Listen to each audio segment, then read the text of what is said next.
podcast. Come take this walk with me.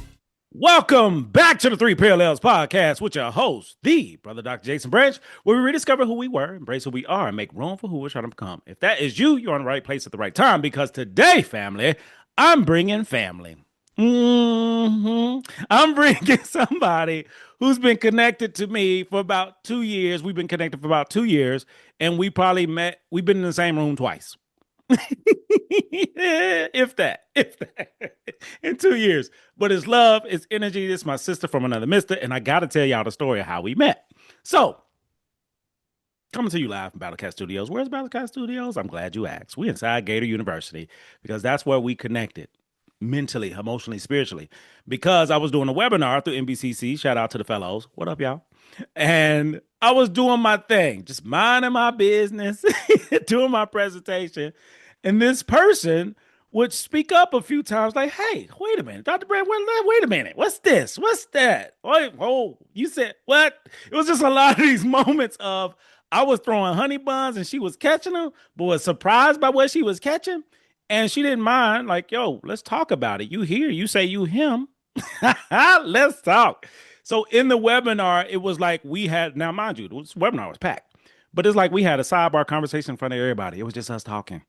And we was talking about culture. We was talking about black folks. We was talking about background and upbringing and rules and beliefs and ideas. And we just kind of had a sidebar in the middle of a webinar. It was beautiful. And that was the moment we met, and we've been connected ever since. Ladies and gentlemen, I'm talking about the one, the only, Roselle Gibson. Welcome to the show, baby.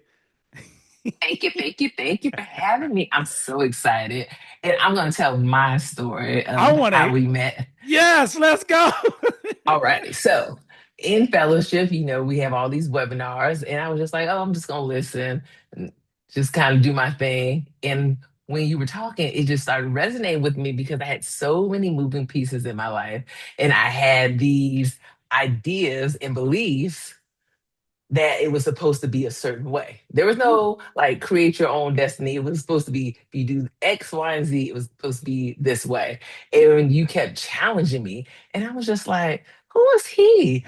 But then once we got off, I thought about it and I was like, oh, I gotta connect with him some way, somehow. And it took us about a couple of months to connect.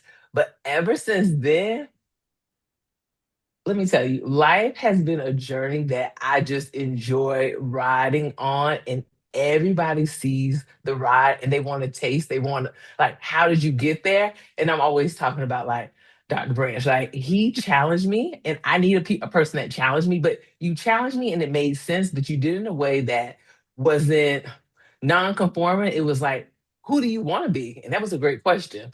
And then we kind of dived in from there. I love it. Thank you so much. Typically, for the listeners, they don't get both sides of the story at the same time. Usually, they get my side and then your story later on. Now they got both, which I really, really like. I really admire because it's a perspective, it's a lens. And I'm glad to hear that. And because of the challenges and the way that I challenged, it brought us together. It just brought that connection. So I'm curious on you being a fellow. Like, that's a big deal within itself, but there's a lot of life that was happening before becoming a fellow. So if you could share with us, how did you get started in this profession? What made you decide to be a therapist? So what got me started in the profession is I have a long journey with my daughter, navigating mental health, autism, ADHD, pathological demand avoidance. So I was just a mom that was overwhelmed, doing all these things, and through navigation, I got my daughter to a better place. And I wanted to help others because that's usually why we get in the field. And I started my journey in the graduate program.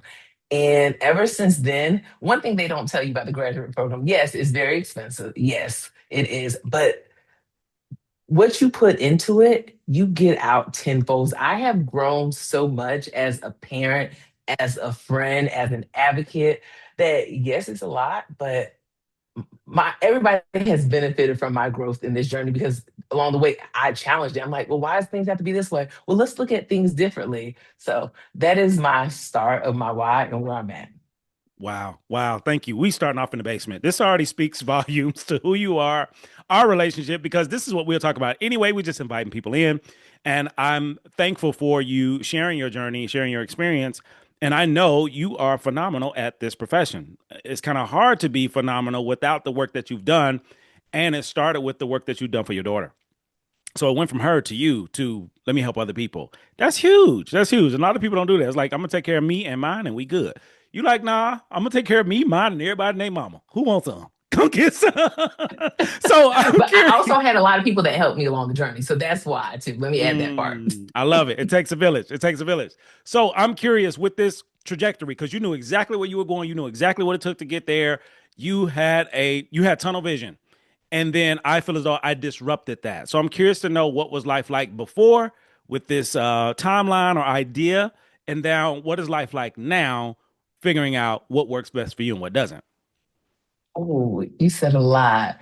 So what was it before? It was, I still wake up early in the morning. I'm a morning person, but it was very regimented. Like I love structure, but I didn't like adapting to change. So now what it's like is adapting to change and asking the question, what does it feel like in my body? Do I like that? And if it doesn't feel right in my body, of course, sometimes we can't always change it, but we notice it and we make improvements along the way. So over the last 2 years, like you said, since I met you, I've been doing that. So I've been putting in this work. And this is something I do daily. And now I'm at the point where every day I wake up and I'm just like, hey, what game plan we got today? Because I just get excited and I do things how I want to do it. Like if I have a meeting or if I have a project I'm working on, I'm not working in the office. I'm going to a coffee shop. And who's going to say something? Nobody, Ooh, because everybody, I get my work done. And so before it was like, oh, I have to be in the office all day because that's what they expect. And it's like, who said that? Hmm. And who's challenging anything different when the product is exponentially more than what they thought it was going to be. So Yeah. that's where I'm Yeah. at. Oh, I love it. I love it. And I'm a fan. Please don't. I'm a fan of you because all it took was one conversation. And I don't know what it was. I don't know what was said. I don't know how many things but there was this flip, this shift, this pivot that you had, and you ain't never looked back since. You know what I'm saying? Like that. I feel like that conversation, that experience shifted something in you, and you ain't looked back. And it seems like life is so much lighter. It's fun. It's easier. There's so much joy. You know what I mean? Like it just seems like you're walking very differently than most people because of this shift. So I'm curious to know what would you consider this shift to be? Is it, where you were before? Is it about external and now it's internal? Was it about trying to be Freud and now you're trying to be Roselle? Like, I'm just curious to know. It was definitely the internal work, but I will say this. It was even though the webinar, but then they're on MB. I forgot it's one of the continuing educations.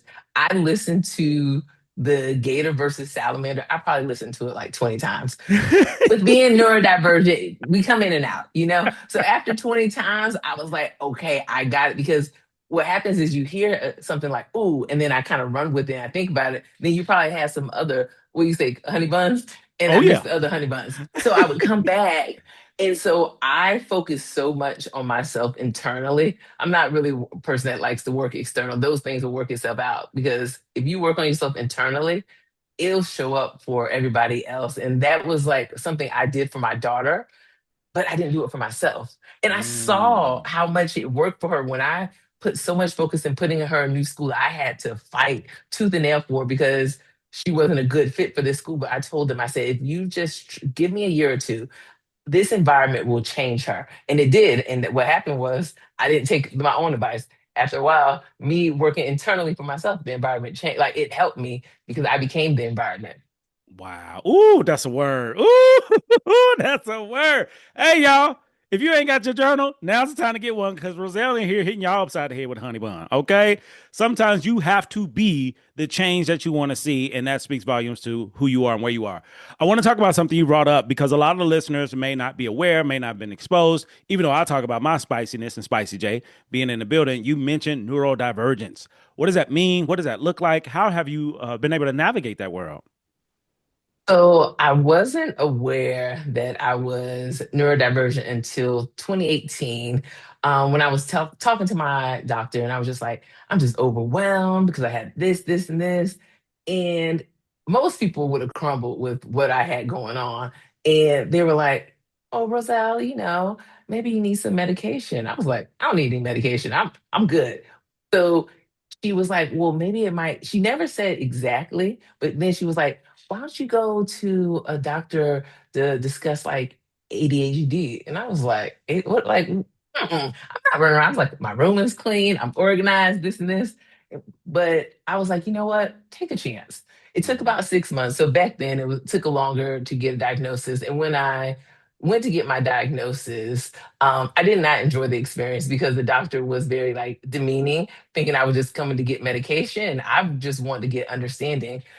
And they explained to me, he was like, well, how have you been functioning? Because your numbers are off the charts. So I have combined, which is inattentive and attentive. So I'm all over the place.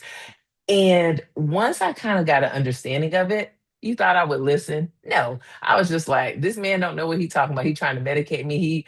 He think I'm trying to get some meds, and I just kind of went on my way. So then come back school, and then I'm just like, God, doing schoolwork is taking a lot of effort, a lot of work. And before I would have not complained about it, but I was just like, why am I making my life harder? Let me talk to someone because I know I have a diagnosis. I know I have a problem like focusing.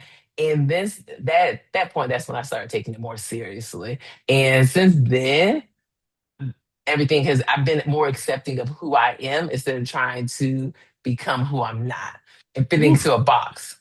That's powerful. That's powerful. So, if you could describe some of these behaviors that you notice, like with attention, all of that, like anything that you notice then, or things that you didn't even notice, but you know now, like, oh, that's a symptom, or that's the this or that. Or what are some of those things that stood out to you? Because a lot of listeners may be in a position not knowing that they're neurodivergent. And I believe, listen, this is just my opinion, listeners, buckle up. I believe most of the people that listen to the show probably neurodivergent don't know it because I am, and I've been out here raw dogging life for 40 plus years without being diagnosed and medicated. Didn't know. And I think that's another reason why you and I connected so well so quickly because we go beneath the surface so fast. We don't waste a lot of time on the BS. And Okay. that's part of being neurodivergent, just our ability to navigate. So I'm curious to know what are some of those signs, what are some of those symptoms that you noticed that made you decide, okay, now is the time. What is this? This means something. Um, for me, it was more like the emotional dysregulation. I was always thinking like 30 things, even in our own conversation right now. I'm over here still processing. So it's just like the focus is not always there. Unless it's something that is I am like, say for instance, you're asking me to solve a problem. Oh, I'm all in. I'm locked in. Mm. And I would hyper focus on certain things. My sister will tell you one time I was looking for a couch. We spent all day. So it was like probably 6 hours looking for a couch. And I'm sorry, at the hour of six, my sister was like, hey, we're hungry. At that point, I wasn't even considering hunger. So if I'm like engrossed in something and I want to really get it done, lock in. So for me, it was more just like the emotional dysregulation as well as like the inattentive and always things like racing in my mind. So it's hard to sleep when things are racing in your mind.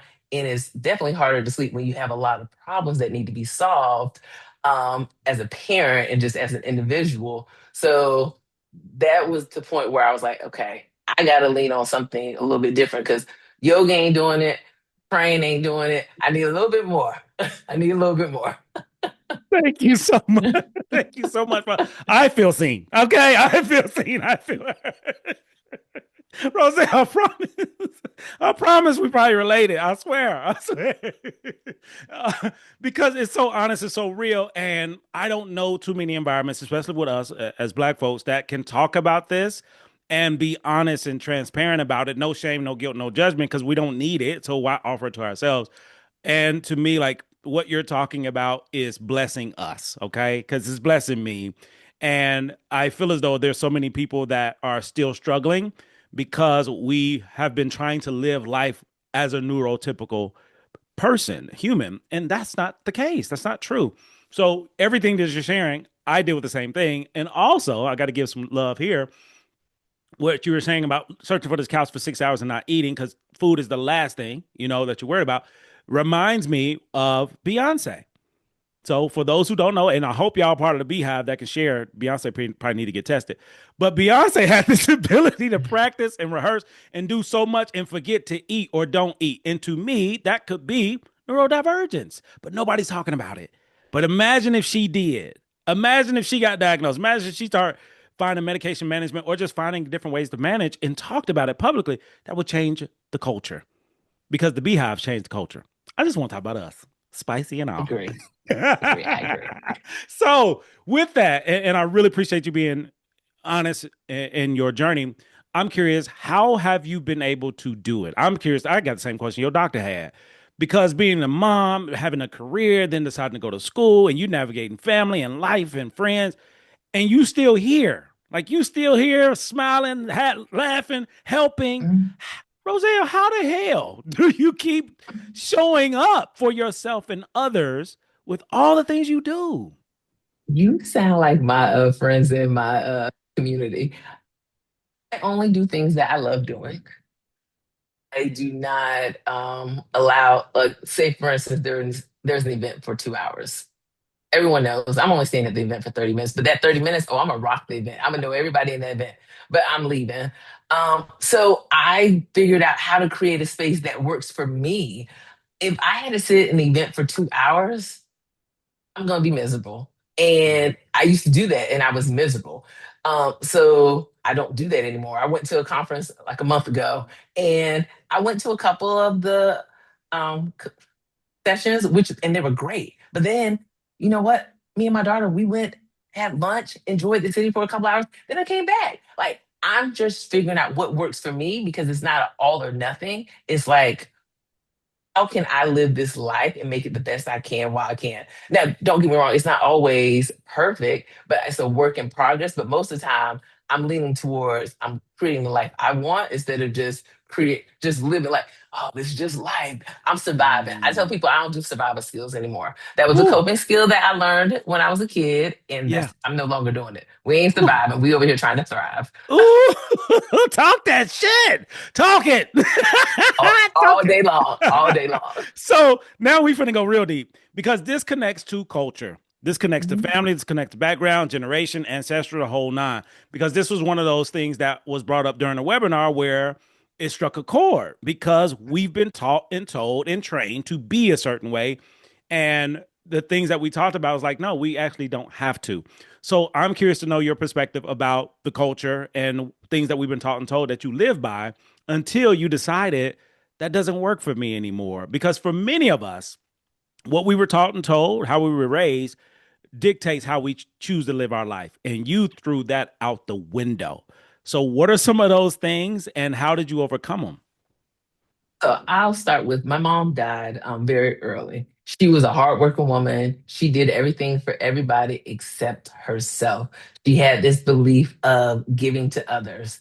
And when my mom passed away at an early age, I was just like, I don't want to be like that at all. And so I kind of went into my own space of like, yes, I did everything for my child because it was survival. I wanted my child to do the best she could. But at this like I don't want to live a life like that.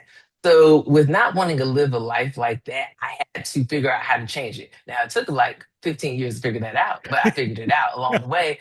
And so what that belief came from is living a life like that where you do everything for everyone except yourself and then you die early, did you enjoy your life?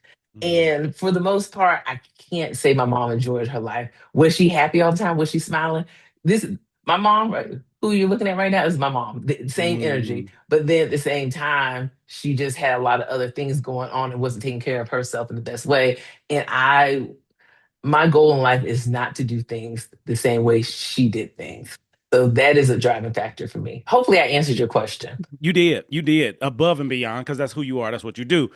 And I really appreciate your vulnerability and sharing that. And I'm sorry for your loss because it's still a loss. You know what I mean? Like being able to navigate life without mom. And that's another way of being, another way of living. And I share this all the time. And what you shared is evidence of this. And that is we're going to be just like our parents, the complete opposite, or somewhere in the middle. Because those are the examples that we have. So you, especially as a black woman, I'm sure you may have navigated in that same superwoman mentality until enough was enough. And when it was enough, especially after losing your mom, because of part of that, as you said, not taking care of herself, like it's like I can't do the same thing. I know what could happen, and I'm choosing to do different. I commend you. Like I commend you for doing that. You said 15 years, come on, because Yes. people aren't considering what it takes to do that. People just look at, I could do this in a moment or I could change. No, it takes time, it takes years, it takes work, and you've done it. And to me, because of that, it's not likely you'll ever repeat some of the cycles for us as a culture. That's killing us, that's hurting us, that's harming us. And you're not likely to repeat that, which speaks volumes to who you are as a therapist and who you are moving forward. So now I'm curious because we're finna go out the basement. We've been down here working. I love it. I love it. But now we're finna go in the kitchen because you are in transition. Like you've gone through a master's program. You finna get licensed and do your own thing. Like you're in transition in becoming her. So if you could share with us, what does that look like and how are you navigating this profession, especially when there's not a lot of people that look like us doing this work? So right now, as you mentioned, I'm going through the licensure process. So I'm hoping that everything is completed and approved by July. And I was contacted by a private practice that is highly regarded in the area that I live in, and they want me to come work for them. So I will start working for them as soon as everything is approved, which is, I love it because it's close to me. It's the community I love. I will be working with neurodivergent individuals, and that was my requirement: autism, ADHD all day, but then also OCD. With working with clients, OCD was coming up very often. And I was like, oh, I got to learn a little bit more about this. And so the private practice I'll be working at, they specialize in it. And the owner is going to mentor me. So I'm very excited about this next step, my next journeys of where I'm headed. So, Oh, beautiful and powerful. Congratulations. Job well done. I see you out here. I see you. yes. So because I keep seeing these parallels, these opposites, right? And you're navigating them like a surgeon. Like you are phenomenal at what you do. Because I've been watching you work ever since, and there's a world within the helping profession that a lot of people choose to live, which is the sandbox. And then there's another world related to the beach. To break that down a little bit, the beach is vast, it's open, it's wide. We can do whatever we want to do.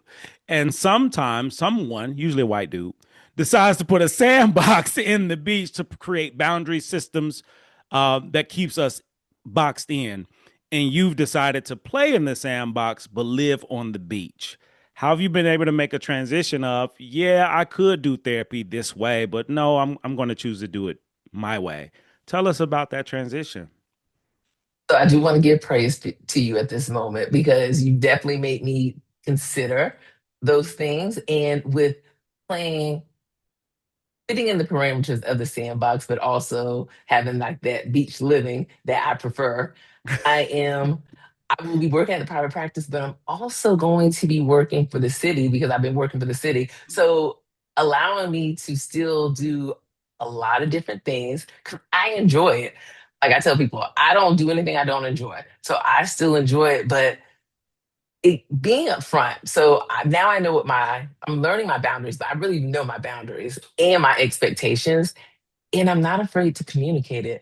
I'm not attached to the outcome. So if you say, hey, Roselle, I don't need you no more.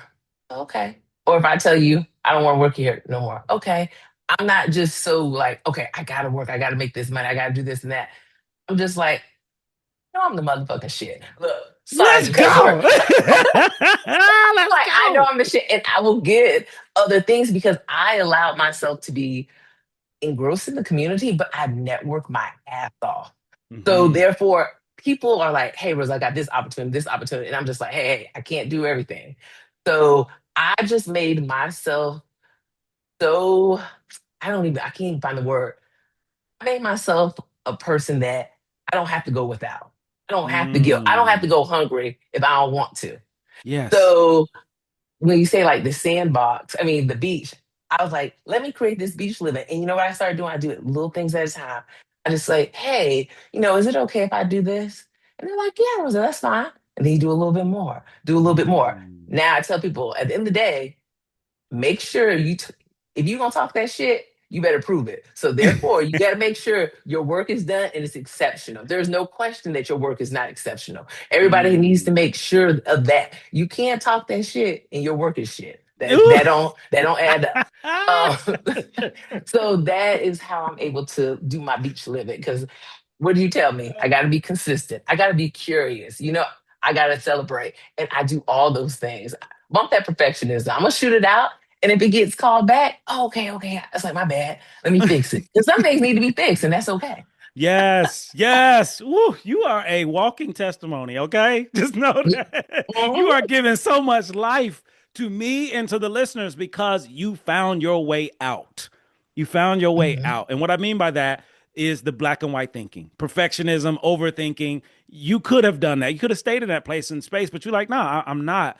So a lot of people are stuck in exactly what you're talking about of the black and white thinking, and you have found your way out of that.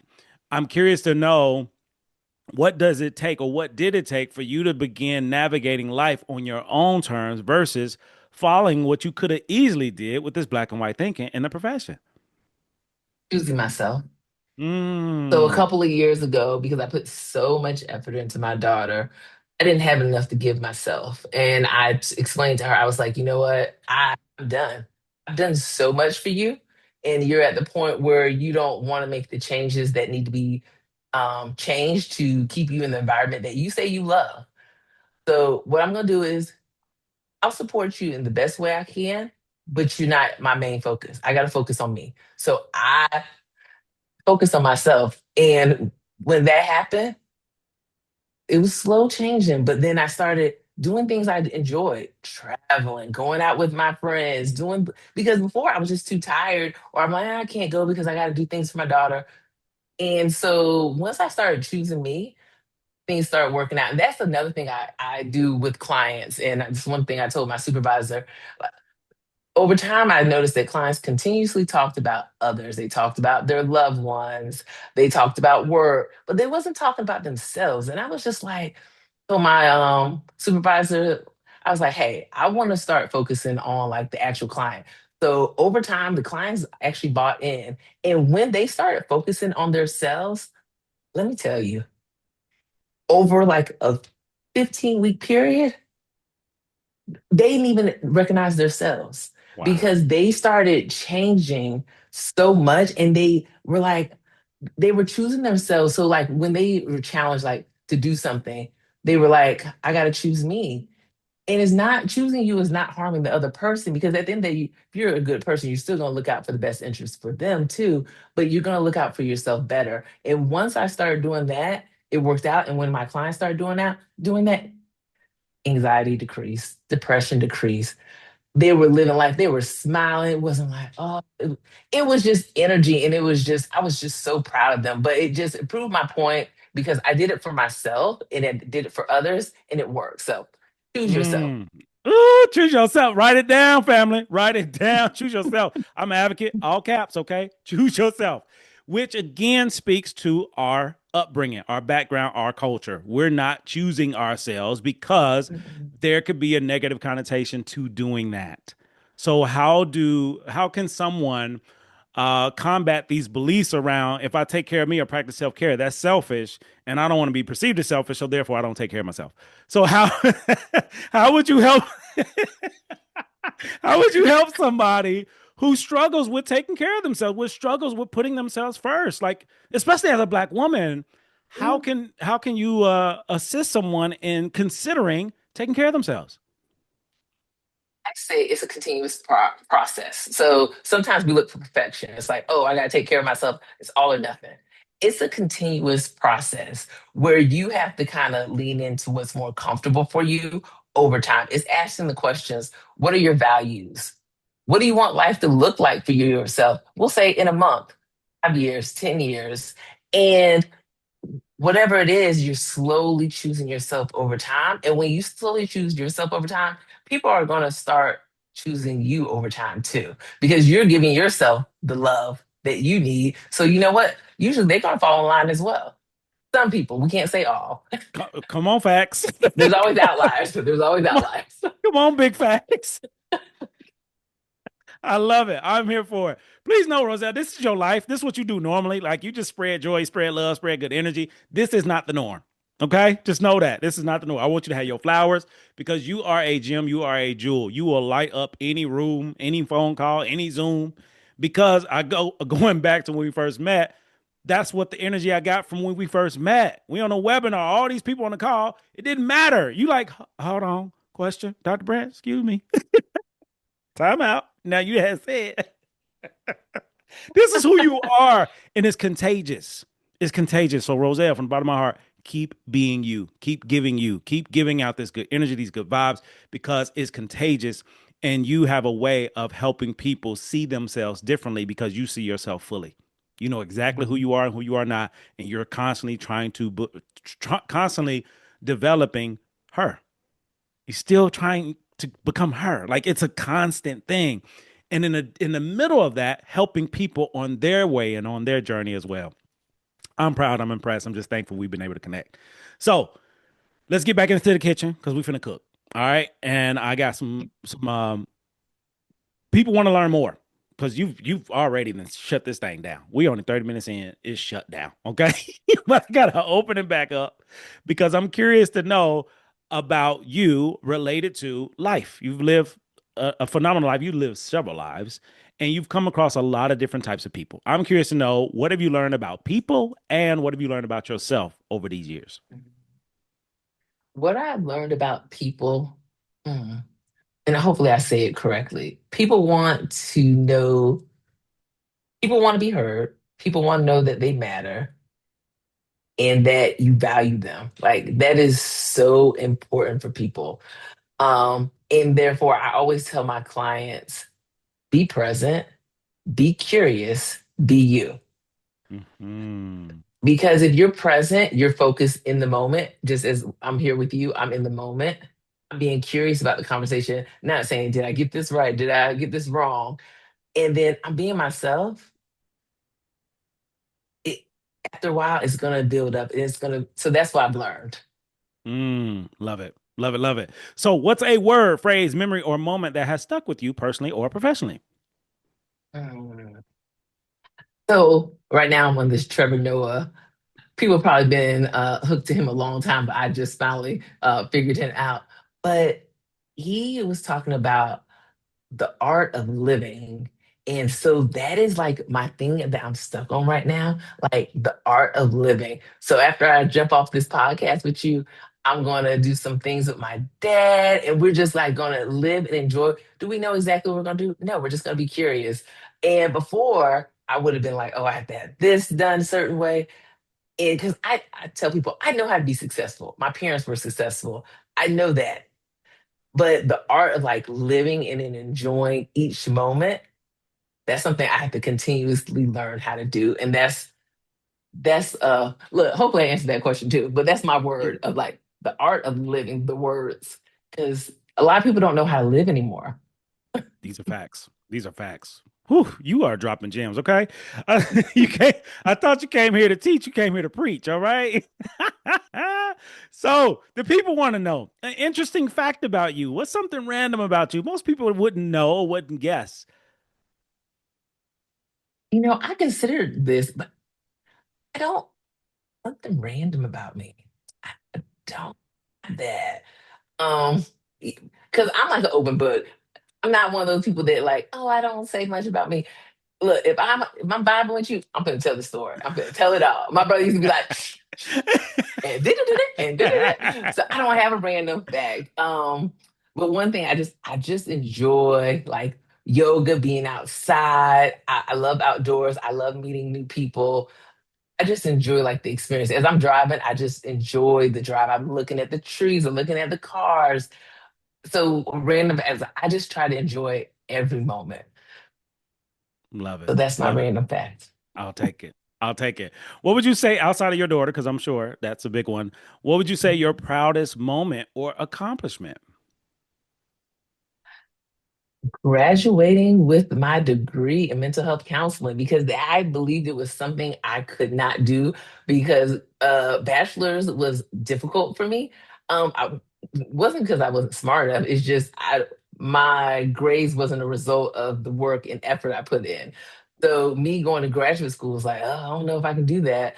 So graduating is one of my Mm, proud accomplishments. wow. Wow. And just curious, what was the timeline between undergrad into a graduate program? Oh, I want to say, yeah, 20 years. Oh, No 20 way. years. No Yeah, way. yeah. 20 years. Again, so this is another example. You'd have lived 18 damn lives, okay? So again, Roselle, this just speaks volumes to you because I gotta talk about it. For many of us, we have this tunnel vision. I got to do this at this time. I got to get a degree in 4 years. I'll get a master's in 2 years. I got to be at this. I got to get this by this time, 25 years old, 30 years old. You said F all of that. I'm going to do it my way. I'm ready now. I want to do it. And you got it done 20 years later, and it's like no one knows, no one cares, but we do. Because if you wouldn't have shared this, I would never, this is new information to me. But if you wouldn't have shared it, I would never known because at the end of the day, it don't matter. It doesn't matter. We we give it so much meaning. It don't matter because I can't imagine all that you've experienced and all that you've done for 20 years before going back, which speaks volumes to why it wasn't about the age difference. It's about the lived experience. Because to me, I don't care what room we in, you always stand out always to me in a good way, in a great way, where people gravitate to you. I don't know what it is. I don't know what it is. Who this woman is? I'm finna get over here and sit next to her though. I'm finna go over here and just be all up in her space. This speaks volumes to it. How did you overcome this belief around the arbitrary timeline? I got to do it at this time and this way. And you like, I'm not doing it. I'm going to do it this way. And this means something more to me. How did you overcome what we all struggle with? Well, first, I don't like debt. So that's why it took me a long time to actually start the program. But I was like, you know what? It's now or never. I can keep on wishing for something or I can do something. And Mm. so I ended up doing it. And I was like, okay, I got this. It wasn't like I got to graduate in 2.5 years. I was like, all right, let's see how it goes. And I was like, okay, you keep on, and you just keep on chipping away. People used to be like, oh, when's your graduation date? I don't know. It's like because I'm just keep chipping away, and I'm like I tell people I try to focus on the journey, not the destination. Because if you focus on the destination, it's like well everything passed and I didn't enjoy every quarter. I enjoyed every quarter. I enjoyed every client because every session I was present. So yeah, hopefully Oh look. my. I'm always like, did I answer that question? I always feel Yeah. like I need to write down questions. No, you are good. You cooking, okay? I told you in the kitchen. You cooking. I love the authenticity. I love the rawness, the realness. This is your experience. This is your journey. And again, it's your norm. Like this is just you. Like you and I, we could talk. We do this all the time, but this is not the norm. It's not the norm. And because you've been living it for so long, it's just second nature. Like, what are we talking about? Like, it takes you work to go back to the black and white thinking. Like, you gotta really work. You gotta work on that. Let me get stuck on something. Like, it's not. Right. It's not. It's not a thing for you. It's not a thing for you. So, next piece, man. You just got me on 25 over here because I just love how you choose to live life, and you are an example. And for me, any clinician, a new clinician, someone's working on getting the degree. I have students, colleagues, friends, family, such as yourself, that can speak to a life where there are no excuses, none whatsoever. Like 20-year shift, dealing with the loss, being a mom, navigating life. Like it didn't matter what your story was. What matters is what you want to do and who you want to become, and you're living that. And to me, you're living proof of what is possible. So for anybody listening, you feel as though it's hard as this and that, hush. Get your ass in the game and be like Roselle. Shut up, Take get it small done. steps. Look, take small steps. Make it accessible. She say sound small town. I'm saying, shut up, get it done. God, it's crime. Oh my God, it's hard as shut up.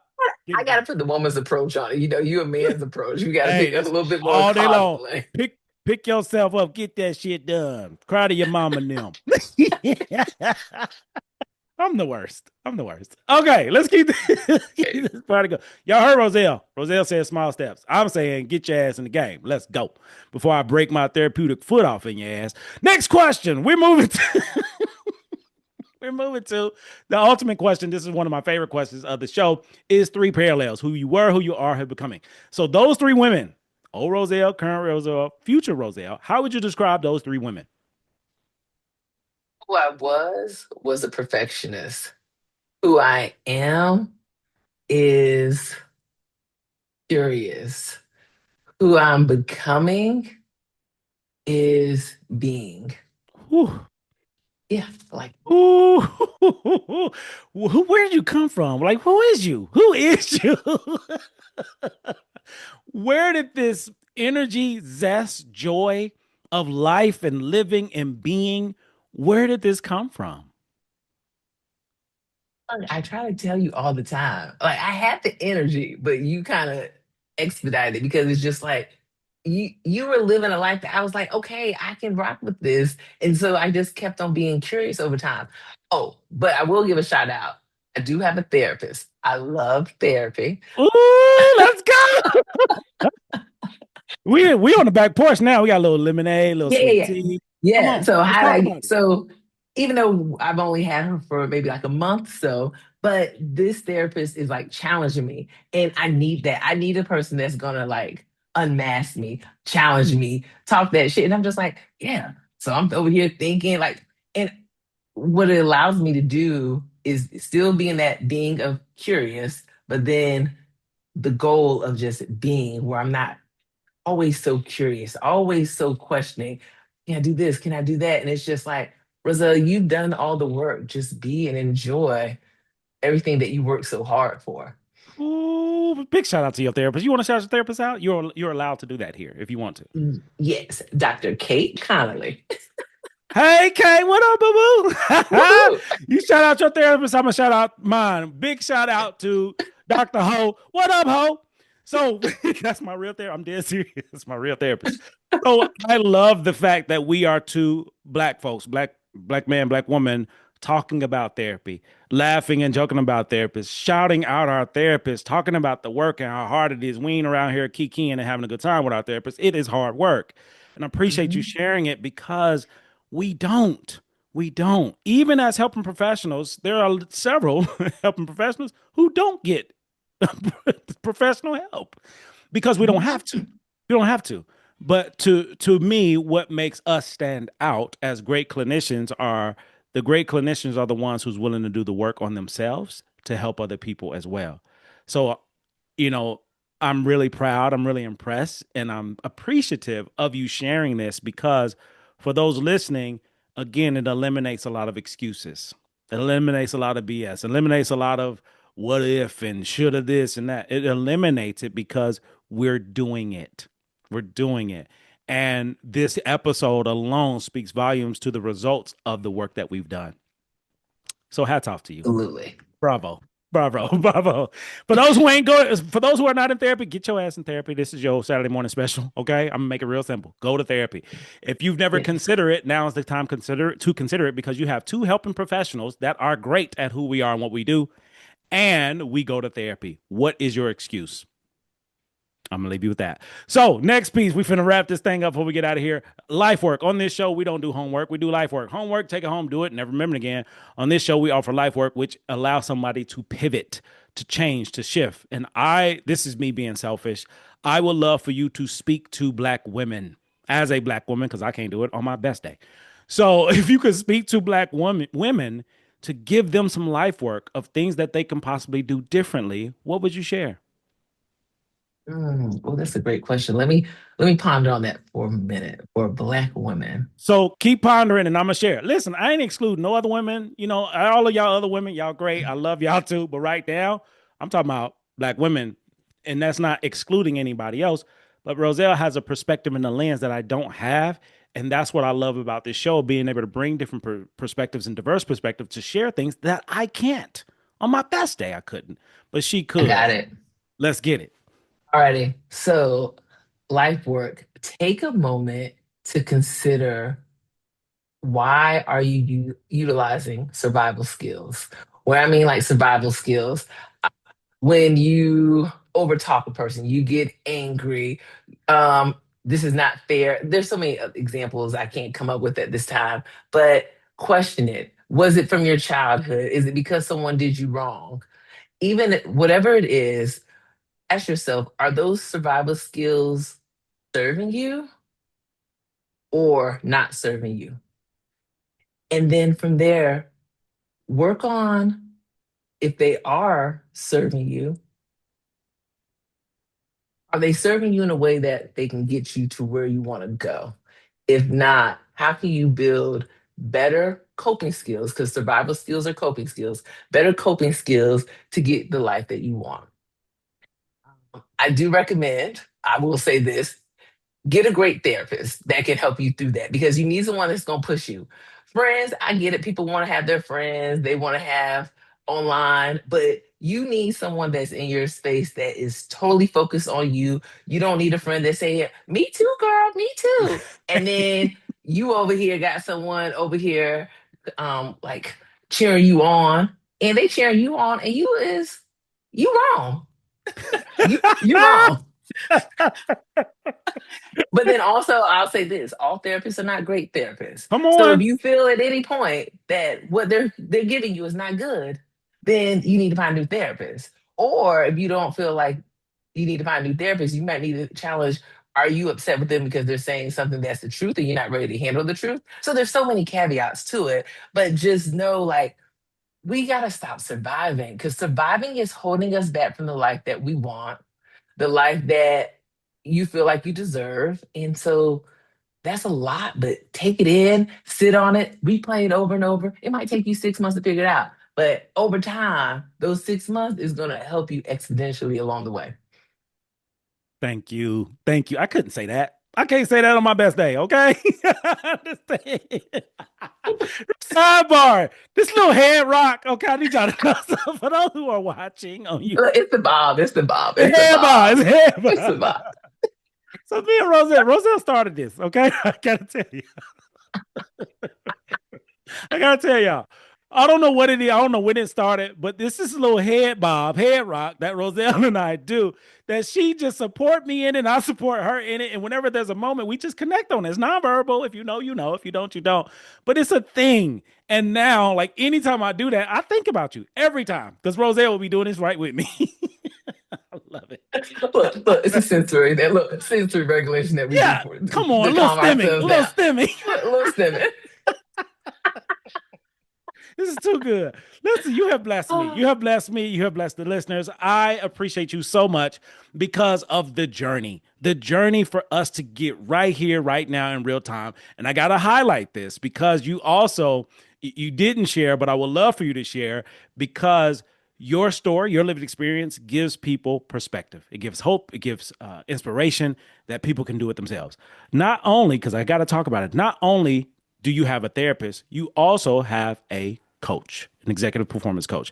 How did you evolve from going to therapy, doing therapy, and then decide to go further? Let me get this coach to deal with some other things. How do you navigate the two? And what made you decide, I'm going to do both of these? I ain't going to do one. I'm going to do as much as I can to become her. Okay, so the executive coach. Let me see how I want to explain that. So I knew where I wanted to go. I didn't have the executive functioning, the tools to get me there. The best way for me is to talk through things and a person to challenge me along the way. So executive coaching provides what I need because it got me to where I wanted to it met me where I was at. There we go. That's what I want to say. It met me Mhm. where I was at and it took me to where I'm headed. Ooh. Y'all, listen, y'all put a signature in that notebook. Okay. I need you to sign your notebook now for the person that you are right now, who you about to become, who you overcame, because there's no way anybody can listen to this episode and be the same at the end. It's not possible. And I'm so appreciative of you. I'm so appreciative of our relationship because we exist. We exist. We take up a lot of space. We take up a lot of room, and we're the greatest at it. Who else? I'll wait. So, so before we get out of here, if people want to get on your team, if people want to be connected with you, if people need a therapist, come on, great therapist. If people need a great therapist, they need to connect with you in any way, shape, form, or fashion. How can people get in contact with you? How can people work with you? How can people be down with you, roll with you? All of that. So I just started a coaching business that will be up, I want to say next week. Let's It's go. yeah, through different lens. So just through different lens, and I'll send the information to Dr. Branch. But yes. And so I only be taking a couple of clients because I'll just be navigating a lot of other things. But I want to just allow people a space and to get to where they want to go, but like in a non-therapeutic approach. Because some people don't need therapy. But at the same time, there's barriers to where they're headed. And I want to take you wherever you want to go. Let's go. Love it. Love it. And where you located? Just curious, where you located? Oh, North Carolina. Okay, y'all in the North Carolina area, you know you got one. Okay, so if you're in need of a therapist, you're in need of a coach, you're in need of a black woman who don't mind telling it like it is, you're in need of somebody to talk about neurodivergence, you're in need of somebody to give you that bob. If you need somebody that's just gonna give you this love, give you this energy, connect to Roselle. Okay, anybody connected to me directly or indirectly is winning and going to win. That means you that's listening. Take advantage of this opportunity. Roselle is going up. Okay, so you have access for now, but not forever. That is it. That is all. Any final thoughts before we get out of here?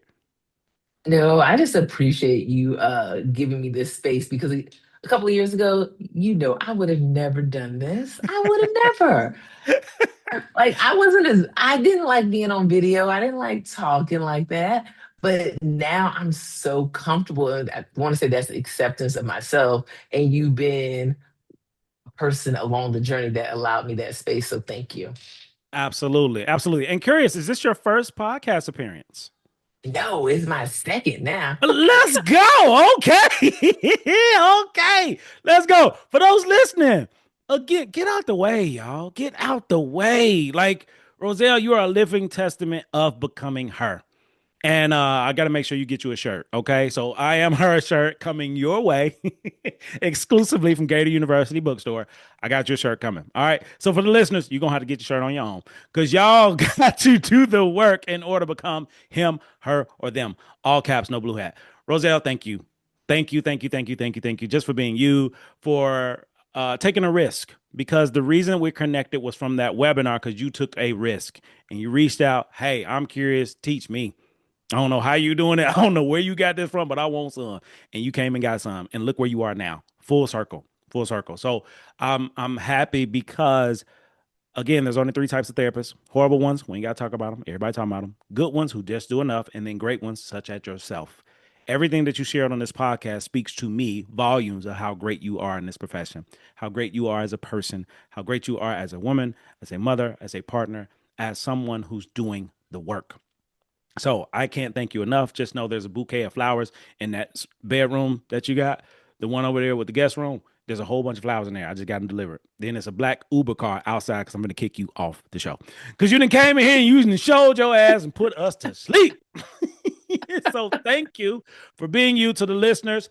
Do something with this episode. Don't keep it. You know a black woman? Send it to her. I don't care if she actually or not. Mama, that's including you. Listen to this and get what you need from it. Because my mama, one of my biggest fans. She listens to every episode. So sometimes I be giving her little messages in here. Mhm. Hey, mama, what's happening? All right, family. Y'all been real. Y'all been great. This has been good.